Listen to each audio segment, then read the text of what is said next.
Il était une fois un petit tailleur de pierre qui s'affairait sur une majestueuse montagne. Cela faisait des jours et des jours qu'il frappait sur cette montagne et la tâche lui semblait infinie.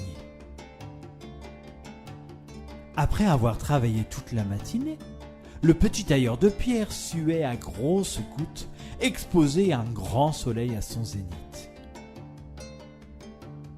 « À quoi ça sert de me tuer à la tâche ? Je ne suis qu'un petit tailleur de pierre. Ah, c'est sûr, si j'étais le soleil, là, je serais fort et puissant. Si seulement j'étais le soleil. »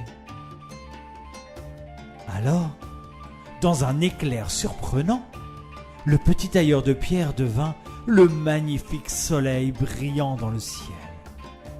Oh, comme il était fier! Il lançait ses rayons de tous les côtés. Il était tout simplement heureux. Mais soudain, des nuages remplirent le ciel et l'empêchaient ainsi de briller. Alors il se dit « bah non, c'est pas le soleil le plus puissant, ce sont les nuages. Ah, si seulement je pouvais être un nuage. » Et dans un éclair surprenant, le petit tailleur de pierre devint un nuage. Oh, comme il était content de pouvoir stopper les rayons du soleil. Il était heureux ainsi. Enfin, jusqu'au moment où il sentit quelque chose le pousser. D'abord doucement, puis de plus en plus fort. Il ne pouvait pas résister. Il était balancé à droite, à gauche. Mais se dit-il, ce n'est pas le nuage le plus puissant, c'est le vent. Ah, si je pouvais être le vent. Alors, dans un éclair surprenant, il devint le vent. Comme il était content de pouvoir aller partout, de bousculer les nuages, de faire du bruit en passant entre deux montagnes.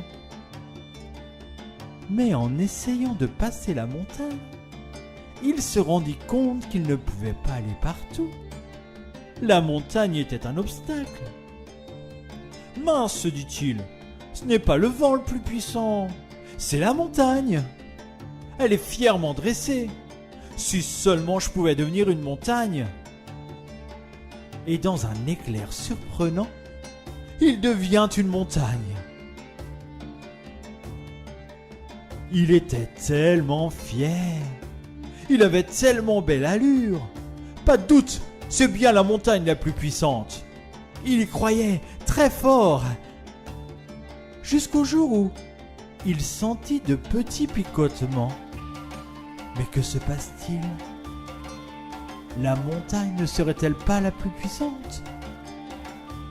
Alors, en regardant un peu plus bas, il vit un petit tailleur de pierre